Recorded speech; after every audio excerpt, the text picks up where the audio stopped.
Salut tout le monde, j'espère que vous allez bien. On se retrouve oui pour le débriefing d'AEW Dynamite. Alors juste avant, bien sûr, comme je le précise à chaque fois, il n'y aura pas d'images illustrées puisque vous le savez, la AEW ne propose pas d'images contrairement à la WWE. Je précise également, bien sûr, que si vous avez envie de parler de ce show ou d'autres choses, ou d'Elimination Chambers qui aura lieu donc samedi à Montréal, au Québec, au Canada, et bien tout simplement, je serai en live ce soir à 20h sur Twitch. Allez y faire un tour, vous ne serez sans doute pas déçus. Allez donc, qu'est-ce qu'on peut dire finalement de ce show? Était-il un bon show? A-t-il, on va dire, mis la max concrètement après un excellent show de WWE Raw? C'est ce qu'on va voir ce soir avec il y avait donc un Endman Tag Team Match qui opposait donc Jeff Jarrett, Jay Lethal, Satnam Sim et Soji Dunt contre Orange Cassidy, The Acclaim et Billy Gunn. Il y a eu un Texas Tornado Tag Team Match, oui c'était le début très tag team avec John Moxley et Claudio Castagnoli qui faisaient face à Rush et à Preston Vance, pardon. Josh Wood, lui, a affronté la nouvelle recrue de la AEW, Mark Briscoe. On a eu ensuite MJF qui est venu pour un segment, on reviendra bien sûr là-dessus. Par la suite, Jungle Boy était en circuit pour affronter Brian Cage. Et par la suite, Kip Sabian affrontait lui le Handman, Adam Page. Par la suite, on a eu le main event, c'était un main event féminin où Toni Storm faisait face à Ruby Soho et Britt Baker. Et qui a gagné, on verra ça bien sûr en fin d'émission. Allez, c'est parti donc avec le premier match de la soirée. Jeff Jarrett, Jay Lethal, Satnam Singh et Soji Dunt, je vous l'ai dit, faisaient face à Orange Cassidy, The Acclaim et Billy Gunn. D'ailleurs, avant de commencer à parler du match, je tenais à dire déjà, première chose, que j'ai eu une petite révélation en voyant cette rencontre, je vous cache pas, c'est quelque chose que j'ai réalisé. Quelque chose que j'ai réalisé en voyant The Acclaim, et je me suis dit, bah déjà c'est une sacrée équipe, et j'ai envie de vous dire, elle enterre pas mal d'équipes à la WWE. Voilà, mais ça en plus, il y avait autre chose que je voulais donner, pour ainsi dire. Bon, en tout cas, le match en lui-même était très très bien, il y a eu pas mal de petits spots de ci, de là, qui ont été proposés. Il y avait Jeff Jarrett, sans doute certainement pour rendre hommage à son papa, Jerry Jarrett, malheureusement, qui est décédé. Donc, par rapport à ça, il y avait Billy Gunn de l'autre côté. C'est d'ailleurs étonnant de voir Jeff Jarrett dans le clan des Heels, alors que concrètement, bah, il aurait pu avoir ce petit moment un peu face avec finalement la mort de son papa. Finalement, c'est pas du tout ce qui s'est passé. D'ailleurs, il y a une petite allusion en disant voilà, ton père était une légende, mais toi, t'es un douchebag, concrètement. Ce qui a notamment énervé pas mal de gens. Mais concrètement, moi j'ai adoré cette rencontre, j'ai adoré, je l'ai trouvé très simple, très fleuri. Il n'y a pas grand chose, hein. C'est vrai que on va dire, c'est spectaculaire dans la simplicité. Alors je sais que cette phrase ne veut absolument rien dire, mais concrètement, voilà, moi j'ai trouvé très sympa et j'ai trouvé que notamment, vraiment, le final était cool et ça c'était sympa. Ensuite, on a eu le Texas Tornado Tag Team Match, John Moxley et Claudio Castagnoli qui faisaient face à Rush et à Preston Vance. Bah, j'ai envie de te dire, bah, c'était un super match. Honnêtement, super match. Beaucoup plus stiff que le match, bien sûr, qu'on a eu précédemment. Ça a saigné, ça a volé dans tous les bois. Le fait qu'il y ait eu notamment pas mal de temps avant que le match débute était aussi assez cool. Il y a eu également enfin, il n'y a pas eu beaucoup d'armes, il y a eu notamment pas mal de coups assez stiffs, assez violents. Ça a saigné à tout va. Et finalement, nous avons la Moxley qui réussit finalement à retourner. Et John Moxley et Claudio Castagnoli qui remportent le match certainement pour lancer ce qui va se passer par la suite. En tout cas, j'ai adoré cette rencontre et j'ai trouvé très sympathique. Après cela, on retrouve Jim Ross qui est aux côtés de Wardlow. Wardlow qui dit, bah voilà, tu as perdu ton titre de TNT contre Samoa Joe. Qu'est-ce que t'espères pour la suite concrètement? Et là, tu as Wardlow qui dit, bah écoute, moi, Samoa Joe et moi, on a partagé pas mal de choses. Il a parlé notamment du fait de son papa, qui a notamment reçu un cancer. Il a notamment sur le fait qu'il a... Il y a eu beaucoup de moments assez nostalgiques, pour ainsi dire. Me suis dit à un moment donné qu'ils étaient en train de les gérer avec Cody Rhodes. Et puis finalement, il lui dit, voilà, bah mon père est décédé, notamment après avoir vu mon premier match indie. Et il a dit, voilà, bah moi, j'ai décidé de me pousser les cheveux et la barbe pour justement, bah, en référence avec son cancer. Vous le savez, bien sûr, le cancer a des effets vis-à-vis justement de la borde capillaire. Et le fait, parce qu'il faut savoir que Samoa Joe a coupé les cheveux de Wardlow et ça lui a enlevé cette connexion. Et là, ça l'a énervé. Wardlow, tout simplement, a fait ça. Alors, je ne sais pas si c'est vrai ou pas. c'est vrai qu'il y avait un côté nostalgique. Ça a bien été décrit par Wardlow, pour ainsi dire. Donc après cela. Juste après, on a eu Josh Wood qui faisait face à la nouvelle recrue Mark Briscoe. Alors c'est assez particulier hein, le contrat de Mark Briscoe parce que Mark Briscoe était déjà à la Ring of the North. Mais concrètement, il est toujours champion par équipe d'ailleurs de la Ring of the North. Je sais pas trop ce qu'ils vont faire de les ceintures. C'est assez particulier. Je veux pas trop m'avancer, voilà, parce que est-ce qu'ils vont lui retirer? Peut-être, voilà, malheureusement. Hein. Est-ce qu'ils vont lui allouer un nouveau partenaire? Mais là, à ce moment-là, ça serait un peu faire du mal à Jay, qui malheureusement est parti pour des raisons qu'on sait. Je ne sais pas. En tout cas, est-ce qu'il va rendre la ceinture pour une autre ceinture solo? Je ne sais pas. Honnêtement, j'espère. Voilà, en tout cas, le match en lui-même, je l'ai trouvé assez sympa. Voilà, c'est sympa. Le match était cool, le match était sympathique. Il y a eu pas mal de petites. Josh Wood a bien dominé d'ailleurs la rencontre, pour ainsi dire. Et finalement, Briscoe a sorti quand même le grand jeu. Mark Briscoe qui gagne, c'est normal, c'était la nouvelle recrue. Pour ainsi dire. Bon, bah après, on a une interview de René Paquette. René Paquette qui parle avec Adam Cole et qui lui dit voilà, comment ça va depuis ton retour, etc. etc. Il dit bon, ça va, tu sais, bah, je suis un peu, à chaque fois, je suis pas loin de remonter sur le ring, mais à chaque fois, j'arrive pas. Franchement, je suis focus, j'essaye de donner mon maximum, mais j'ai l'impression de pas tout voir. Et puis finalement, il dit voilà, moi je vais préparer mon retour, j'ai des noms en tête. Alors c'était surtout une sorte d'intervention pour dire voilà, je commence à être prêt, mais pas prêt. Bon, interview assez anecdotique, mais qui montre quand même les choses pour ainsi dire. Par la suite, on a eu MJF. Alors MJF, qui pour moi, et je pense qu'un jour je ferai une vidéo sur lui, qui est certainement le meilleur heel en ce moment. Ce qu'il a fait avant le show, avant le début de son segment, est exceptionnel. Alors, clairement, je sais bien, certains auraient... C'est simplissime, hein.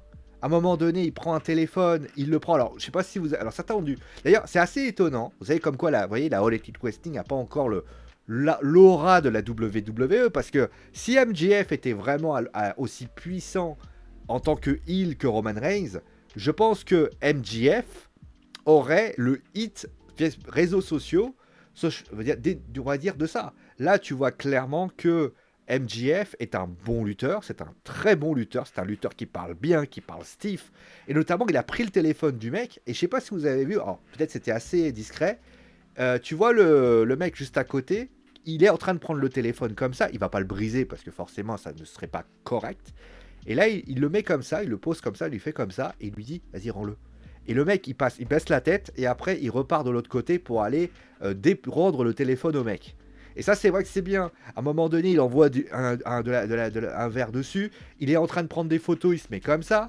À un moment donné, il va pour, concrètement, je crois qu'il me donne un balance. Ça, c'est du génie.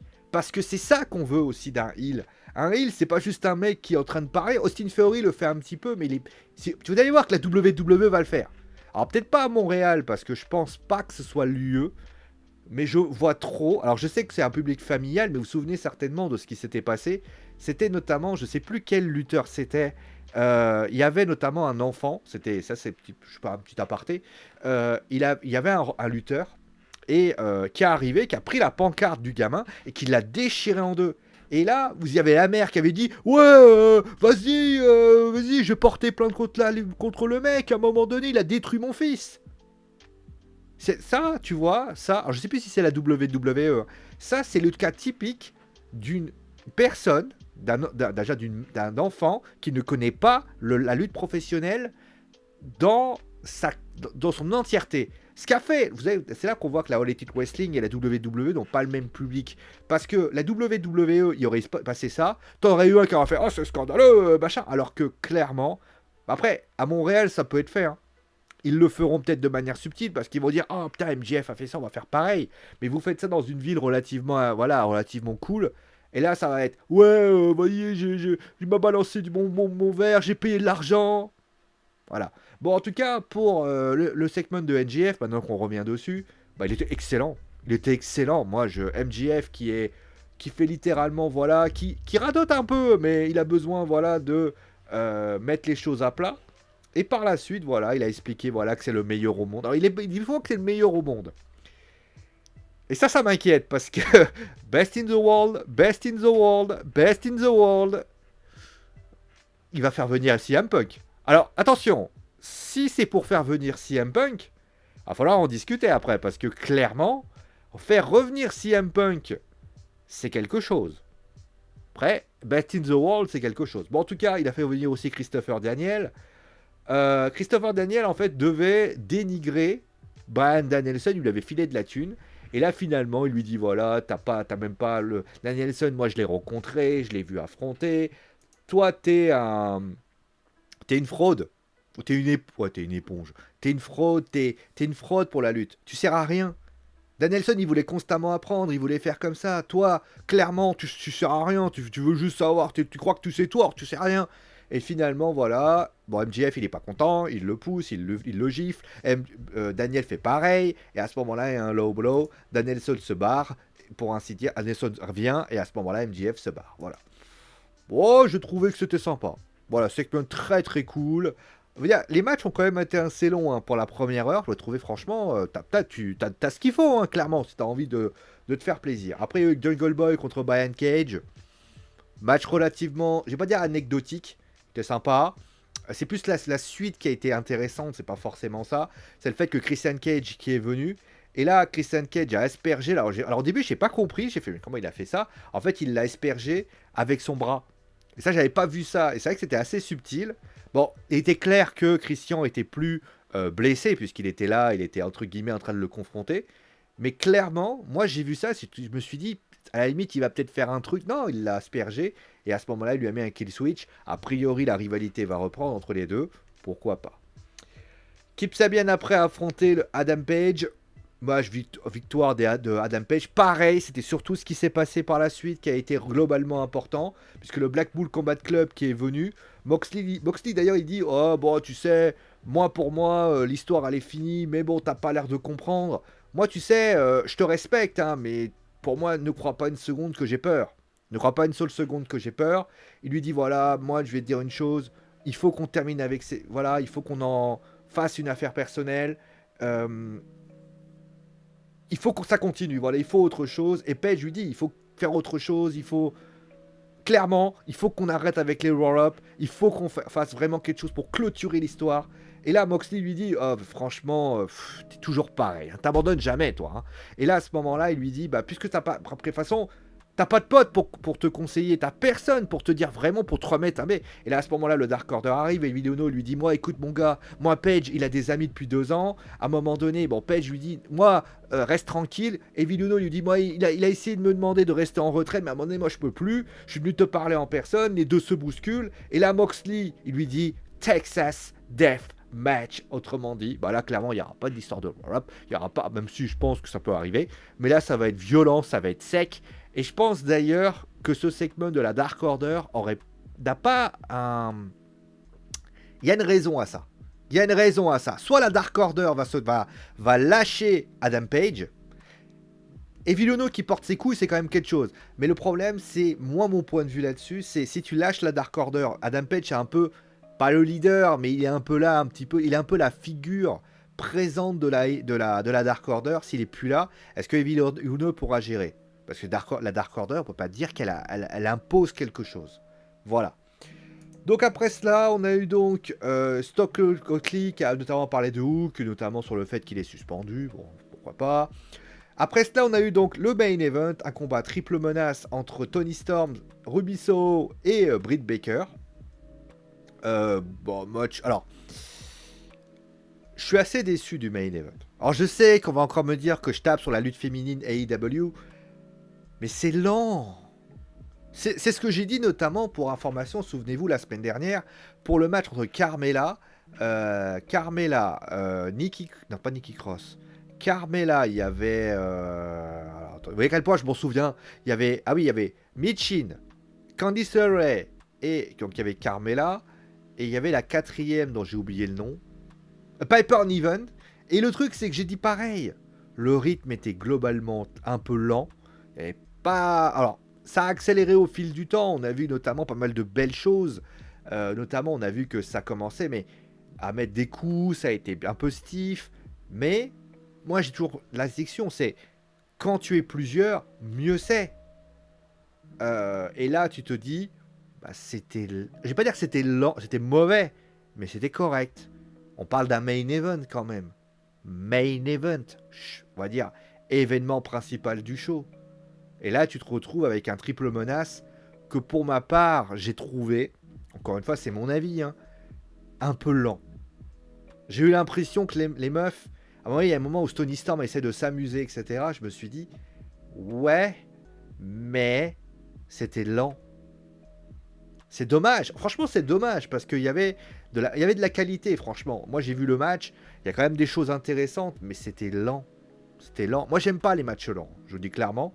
Enfin, j'aime pas les matchs lents à partir du moment où tu as des matchs où tu as du mal à suivre le rythme. Moi, j'ai besoin de... Alors, encore une fois, peut-être que si je le commentais, les choses seraient plus rapides. Vous savez, à l'époque, je commentais. Il y a des années déjà. Peut-être que ça serait... Mais c'est vrai que quand tu le regardes, tu te dis... C'est lent quand même. Ça manque de rythme. Et c'est vrai que c'est quand même globalement décevant. Ça manque de rythme. Ça manque de...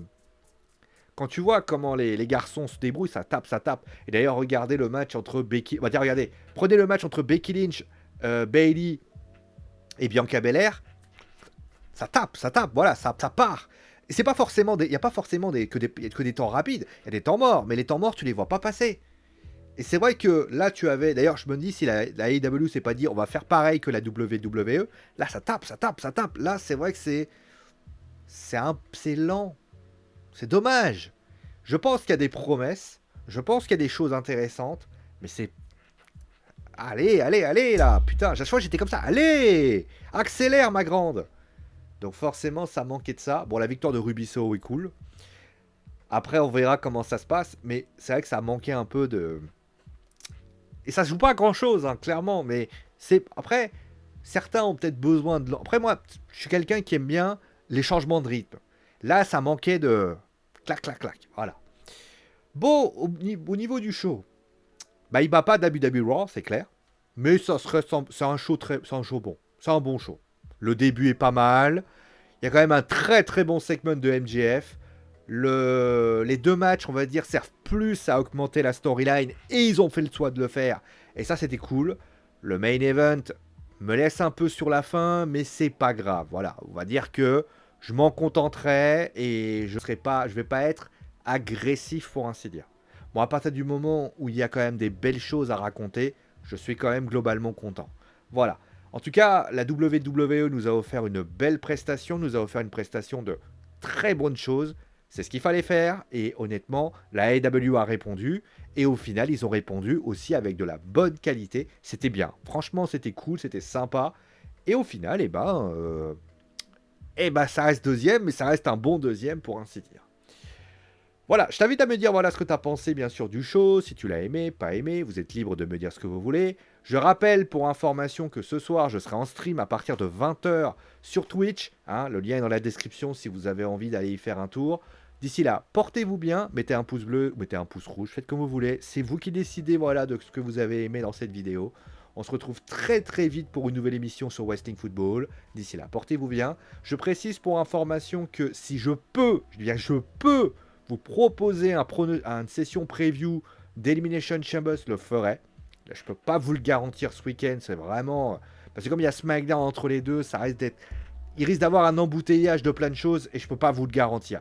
Par contre, pour le débrief, je vais pas vous mentir, je pense que... Alors, soit je le ferai pour... Il y a OMPG dans l'histoire. Soit je vous le ferai, allez, pour lundi, soit je ferai lundi, vous l'avez. Mais ce qui est sûr, c'est que si je vous propose, ça sera sans doute... pour ce qui agit de dimanche, je vous ferai peut-être à 21h. Voilà, moi de base j'avais prévu de vous le proposer lundi, de toute façon, donc voilà, parce que OM-PSG, c'est quand même le match en question, ça reste du foot, j'ai quand même proposé du football. Voilà pour ainsi dire. Allez, merci à vous tous d'avoir suivi l'émission, portez-vous bien, et mettez un pouce bleu, et ciao les amis.